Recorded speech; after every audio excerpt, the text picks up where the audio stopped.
교회가 무엇일까요? 교회는요, 오늘 읽은 본문 말씀에 의하면 교회가 공통적으로 다들 하는 게 있어요. 그 공통적으로 하는 것을 보면은, 교회는 반드시 이건 해야 되는구나 하는 그 중요한 것이 뭔가를 알 수가 있죠. 오늘 읽은 말씀 중에서 19절부터 21절까지 말씀을 보시면 계속해서 반복돼서 나오는 표현이 있습니다. 교회는 이거를 해야 되는구나 하는 것을 여기서 알 수가 있죠. 볼까요? 아시아의 교회들이 너희에게 뭐란다고요? 무난하고. 아굴라와 브리스가와 그 집에 있는 교회가 주 안에서 너희에게 간절히 무난하고. 모든 형제도 너희에게 무난하니 너희는 거룩하게 입맞춤으로 서로 무난하라. 나 바울은 친필로 너희에게 무난하노니. 자, 교회가 반드시 해야 될 게 뭐겠습니까? 여기 보니까 다들 무난한다라는 표현을 하고 있어요. 근데 우리가 생각해 볼 게 무난이라는 게 무엇인가? 무난. 서로 말 걸어주고 인사 나누고 교제하는 그런 것을 무난이라고 하는 것은 너무나 당연한 건데 그 당시 시대와 오늘 우리 시대를 좀 생각해 볼 필요가 있어요. 오늘 우리는 어떻죠? 이렇게 무난할 수 있는 그런 창구들이 많이 있습니다. 요즘같이 코로나 사태 때문에 만나지 못하는 경우라 할지라도 전화를 할 수가 그리고 문자, 카톡 그리고 이렇게 줌으로나마 얼굴을 마주보며 이렇게 무난할 수 있는 아주 좋은 시대에 태어났죠. 그런데 그 당시 무난이라는 것은 정말 어떤 면에 있어서는 쉽지 않은 때라는 것을 우리가 좀 생각해 볼 필요가 있어요. 서로 간에 무난할 수 있는 방법이 뭐가 있을까요? 여기서 무난한다는 것은 가까이 만나는 고린도 교회 안에서는 함께 무난, 서로 마주보는 게 가능하겠지만 서로 마주보지 못하는 그런 사이도 있잖아요. 여기 나타난 아시아의 교회들. 그렇죠? 아시아의 교회들 같은 경우는 굉장히 멀리 떨어진 지역에 있는 교회들입니다. 근데 그런 교회도 무난한다. 사도 바울을 통해서 이렇게 전달받는 거죠. 그리고 여기 나타난 아굴라, 브리스가와 그 집에 있는 교회. 그리고 심지어 바울은 어떻습니까? 바울 같은 경우는 진짜 이들과 함께하지 못하는 상황 가운데 있는데 무난한다고 표현하고 있죠. 바울은 심지어 무엇으로 무난한다고요? 친필로 무난한다. 그러니까 그 당시에 이들과 가장 소통할 수 있는 방법이 무엇일까? 내가 몸은 물리적으로 떨어져 있고 어떻게 하면 이들과 함께할 수 있을까를 고민하면서 한 것이 바로 이 무난, 친필로 한 무난이라는 거죠. 물론 신학자들 간에 많은 의견이 있습니다. 여기서 친필이라는 것이 대필로 받아 적은 사람이 있고 그 뒤에 서명을 했을 것이다 라고 말하는 사람도 있고 심지어 바울이 다 썼을 수도 있는 거고요. 여러 가지 의견이 있을 수 있는데 성경에 나타난 표현에 의한다면은 우리가 확실히 알 수는 없죠. 근데 분명한 건 친필로 썼다는 것은 이건 내가 내 글씨체로 나의 인격을 담아서 쓴 내가 매개체다라는 것을 보여주고 있는 겁니다. 사도 바울이 애쓰고 있는 거죠. 예. 여러분들이 이렇게 줌을 보면서 저를 보면 무슨 생각이 듭니까? 강사님 애쓴다 막 이렇게 하잖아요. 그렇죠. 그것처럼 나름대로 사도 바울이 그 상에서 애를 쓰고 있는 거예요. 저 이 기분 알 것 같아요. 정말 얼마나 소통하고 싶으면은 이렇게 내가 이렇게까지 너희랑 무난하고 싶다라고 말하고 있습니다. 그런데 이 무난이 이 친필로 썼다는 무난이 결과적으로 무엇을 말하고 있는 걸까요? 구체적으로 여러분 지금 사도 바울은 지금 이걸로 너에게 무난한다고 하는 거잖아요. 그럼 이것이 뭡니까? 지금 우리가 읽고 있는 이 고린도 전서라고 말하는 우리가 보고 있는 이것이죠. 이것은 바울의 편지입니다. 사도 바울이 편지를 통해서 하나님의 권위를 가진 사도로서 하나님의 말씀을 그 신학적인 원리에 비추어 그리고 자신의 신학 지식 이 모든 것을 총동원해서 하나님이 고린도 교회를 향해 뜻하신 바를 고린도 전서라는 이 편지를 통해서 알려주고 있는 거죠. 우리가 보기에는 고린도 전서지만 이 당시는 전서였겠습니까? 사도 바울은 지금 당장 쓴 고린도에게 쓴 편지 이런 거겠죠. 나중에 다시 썼기 때문에 후서가 있는 것처럼. 그러니까 이것은 사도 바울의 편지라는 겁니다.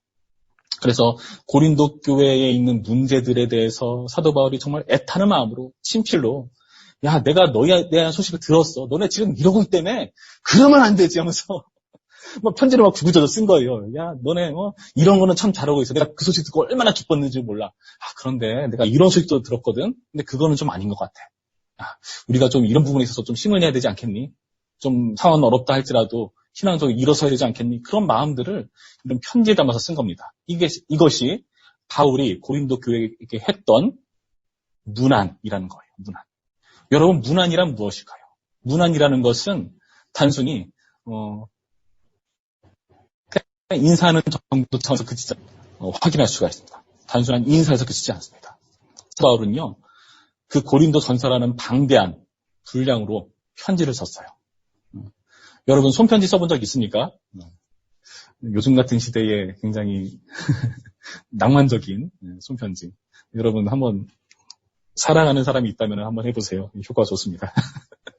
그래서 이렇게 손편지를 써서 주면은 굉장히 마음이 다르잖아요. 그렇죠?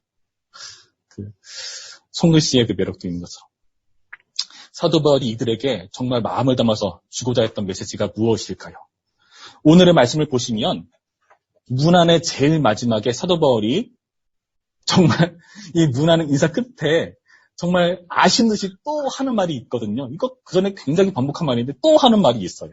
이걸 보면은 사도 바울이 문안할 때 정말 이것을 이 고린도 교회에게 말해주길 원했구나 하는 것을 우리가 알 수가 있는데요. 볼까요? 음소가 됐으니까 우리 한 목소리로 읽어봅시다. 22절부터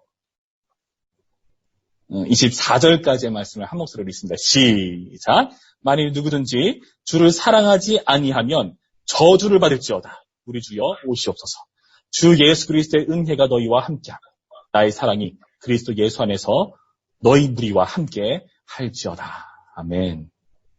여러분, 이 말씀을 보시면 사도 바울이 정말 문안 중에서 강조하고 싶은 표현이 나옵니다. 무엇이냐? 바로 사랑이라는 겁니다. 사랑. 누구든지 주를 사랑하지 아니하면 저주를 받을지어다. 저주까지 짊어지면서 하나님 사랑해야 된다라고 강조하고 있다는 거예요. 그리고 자기의 사랑도 어떠한지를 밝혀주고 있죠. 나의 사랑이 그리스도 예수 안에서 너희 무리와 함께할지어다. 그렇다면 우리는 이 문안에 있어서 정말 중요한 원리를 알 수가 있습니다. 이 문안이라는 것은요, 사랑이 담겨 있는 매개체라는 것을 여러분 명심해야 돼요. 우리가 하는 이 사랑의 매개체, 이 문안이라는 것은 세상 사람들이 하는 차원의 문안과 다릅니다. 세상에서는요, 여러분들에게 문안하는 것은 어찌 보면은 뭔가 바라는 것이 있기 때문에 하는 것일지도 몰라요. 그게 뭘까요? 예를 들어서 뭔가 실적? 세상의 어떤 사업자 같은 경우는 어떤 성과를 더 내기 위해서 고객을 더 평생 고객으로 유지하기 위해서 고객님 사랑합니다. 저 안 믿어요. 무슨 사랑을 하겠어요. 그렇죠? 그 모든 것들의 원리가 어찌 보면 자기의 이득을, 자신의 성과를 위해서, 심지어는 안타까운 부분이 있지만 학교에서는 그렇지 않은 경우도 물론 많겠지만 어떤 부분에 있어서는 교사로서 자신의 커리어를 위해서, 자신이 다른 반들에 있어서 좀 더 성과를 내기 위해서 그렇기 때문에 출세를 하는지도 모를 수도 있습니다. 요즘 시대는 그럴 수도 있어요. 그래서 굉장히 안타깝다는 겁니다.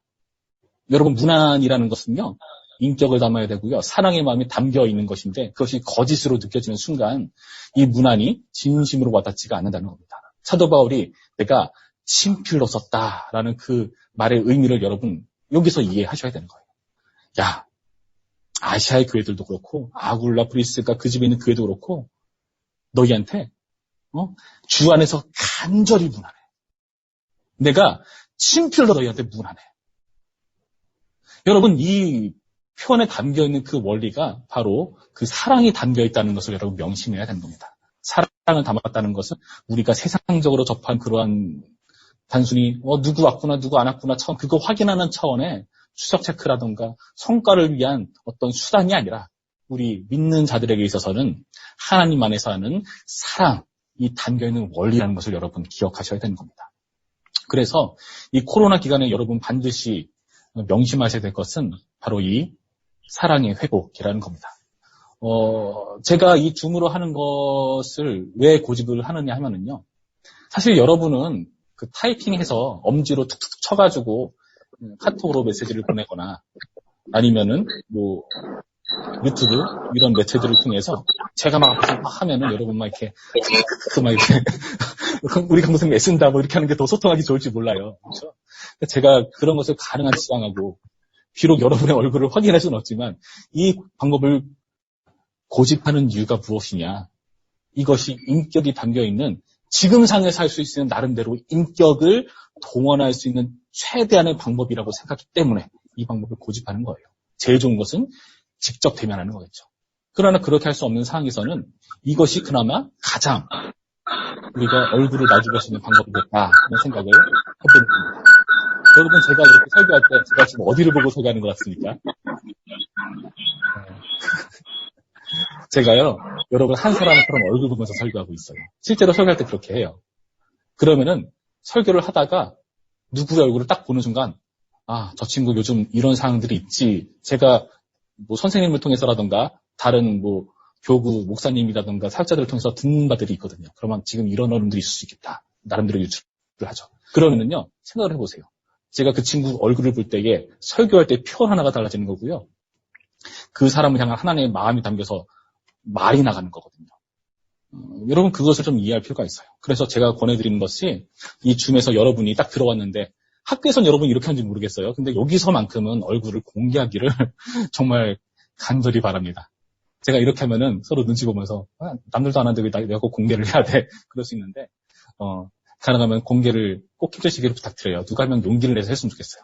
지금 이 시간 제가 해달라고 그렇게까지는 안 합니다. 그러나 다음 시간에 올 때 얼굴 공개를 하는 겁니다. 근데 제가 고민을 해봤어요. 얼굴 공개를 안 하는 특별한 이유가 있을까? 여러 가지 사항들을 제가 나름대로 추리를 해봤어요. 뭐가 있을까? 남들이 안 하니까 나만 하면 괜히 나 혼자 튀고 이상하잖아요. 그럴 수 있다. 또 하나. 내가요, 주일만큼은 좀 늦잠을 자고 싶어요. 그래서 정말 늦게 일어나서 씻지 않고 여기 있었어요. 그럴 수 있겠다. 그 사정이 민감한 나이에 여러분의 그 얼굴을 정말 멋지게 보여야 되는데, 그렇죠. 그럴 수 있겠다는 생각을 해봅니다. 그리고 또 어떤 이유가 있을까요? 여러 가지 이유들이 있을 겁니다. 여러분 스마트폰에 어떠한 화질이라든가 이런 게 좋지 않아가지고 여러분의 미모를 다 담아낼 수가 없다.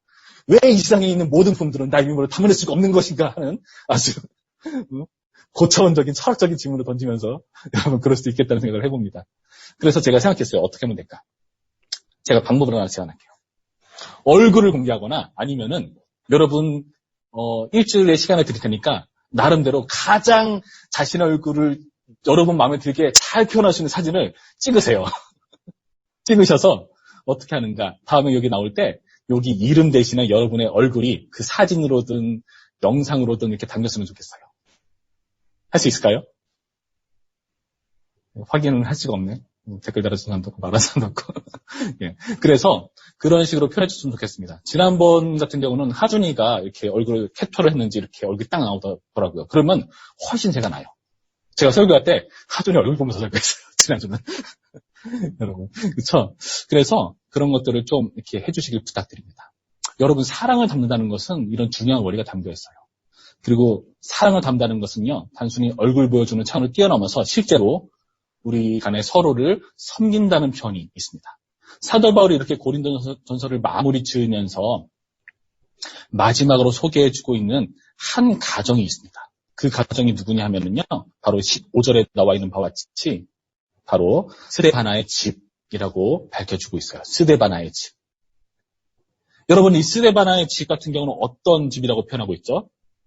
아가의 첫열배요, 또 성도를 섬기기로 작정한 줄을 너희가 아는지라. 사람들이 알기에도 스데바나 하면은 정말 잘생겼어. 정말 교회를 위해서 헌신했어 하는 말이 나올 정도로 섬기기를 우선순위에 둔 삶을 살았다는 인물이라고 여기서 보여주고 있어요. 그래서 내가 너희한테 권한다. 이 스데바나에게 너네가 어떻게 된다? 16절에 순종해야 돼. 이렇게 말을 합니다.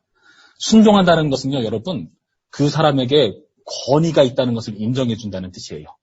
그렇다면 기독교적인 원리를 따져본다면 상대방에게 복종하고 섬긴다는 것은, 그 사람의 말에 순종한다는 것은 무엇이 있기 때문에 그것이 가능한 겁니까? 상대방의 섬김이 있기 때문에 가능한 거예요.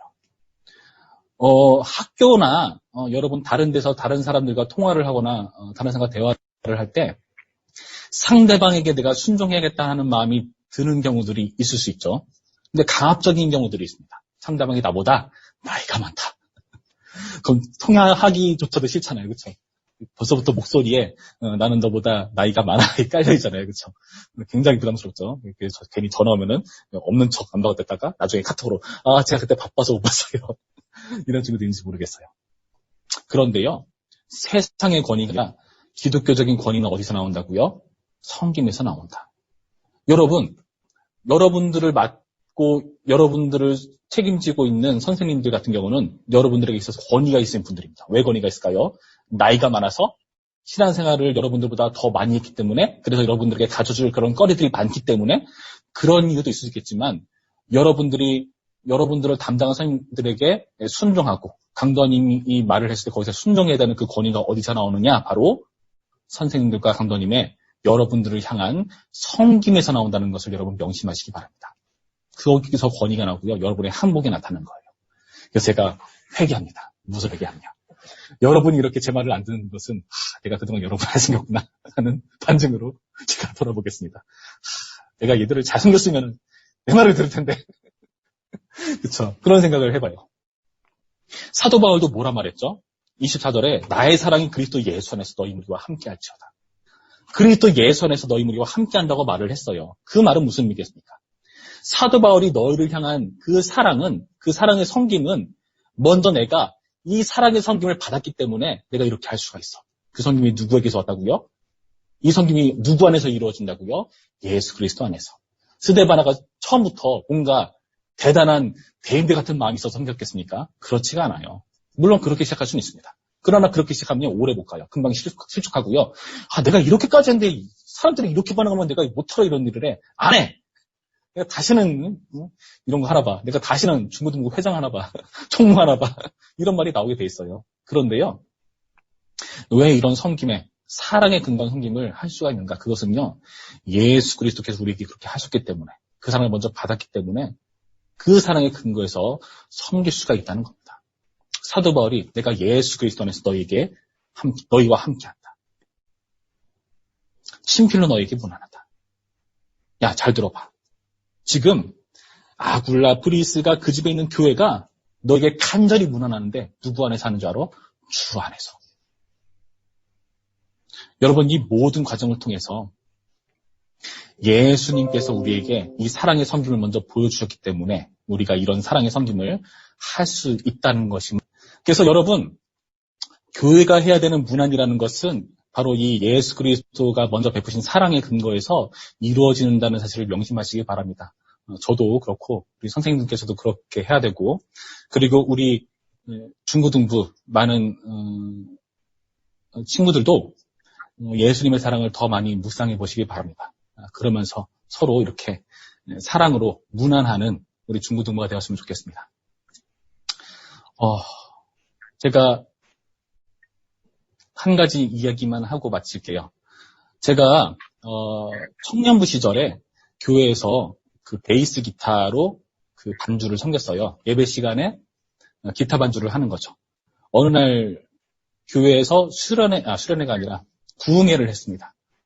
제가 그 당시 직장일 때문에 너무 바빴기 때문에 거기 참여를 못하다가 마지막 날은 내가 참석해야겠다 하는 마음으로 참석을 했어요. 그러면서 그래도 마지막 날 나왔는데 악기로 섬겨야겠다 하는 마음으로 악기를 이렇게 들고 그 대예배실을 딱 들어갔죠. 근데 제가 악기로 예배를 섬겨야겠다 하는 마음이 거기에 발을 들여놓는 순간 싹 하고 사라져 버렸습니다. 왜 그런가 하면은 그 예배당에 제가 그 전에 보지 못했던 관현악단이 자리를 차지하고 있더라고요. 제가 얼굴을 자세히 봤어요. 근데 제가 처음 보는 사람들이었습니다. 나중에 알고 보니까 교회에서 아는 지사님을 통해서 이렇게 아는 관현악단을 소개받아서 그래도 교회에서 부흥회인데 좀 찬양 좀 이렇게 멋지게 힘차게 해보자 하는 그런 의도를 가지고 관현악단을 이렇게 투입했다고 하더라고요. 저는요, 뭐 좋은 연주 실력도 아니고, 그리고 정말 예배를 꾸준히 하긴 했으나 뭐 멋진 연주를 해본 적도 없고, 그러나 이거 하나는 자부할 수 있는 게 무엇인가 하면요, 정말 빠짐없이 예배를 반주로 섬기려고 무지무지 예배를 섰습니다. 그런데 제가 갔을 때 그 관현악단이 온다는 소식을 당연히 못 들었죠. 물론 이해는 합니다. 그 당시 제가 청년이었고 교회에서 굉장히 바쁘고 힘드니까 교육자가 그것을 일일이 다 챙겨줄 수 없었고 저 같은 청년에게 그때 악기 반주 할 필요 없어 라는 말을 전해주기도 쉽지 않았을 거예요. 물론 그 전부터 제가 바빠서 나오지 못했으니까요. 왜 화가 났냐? 그동안 제가 열심히 교회를 섬겼던 그것이 다 부정당하는 느낌을 그때 받았습니다. 그동안 열심히 교회를 섬겼던 것들이 다 외면당하는 느낌. 내가 이런 데서 받으려고 했나? 예배 때 반주했나? 그런 마음이 들더라고요. 화가 나서 그냥 뛰쳐나왔어요. 내가 다시는 예배 때 반주하나 마라. 그런 생각을 가지고 나왔는데 한참을 걸어가다가 이상하게 평소에 생각하지 않던 예수님이 그때 딱 떠오르더라고요. 머릿속에. 환상은 갑자기 예수님 생각이 났다고요. 근데 그날따라 생각난 예수님은 제가 이전에 보지 못했던 예수님의 모습이었습니다. 어떤 모습이었는가 하면은요. 십자가에 달리신 예수님의 모습이었는데 당연히 아는 예수님인데 그때 어떤 예수님이 보였나? 바로 십자가에서 벌거 벗겨진 채로 매달리신 예수님이 그때 보이더라고요.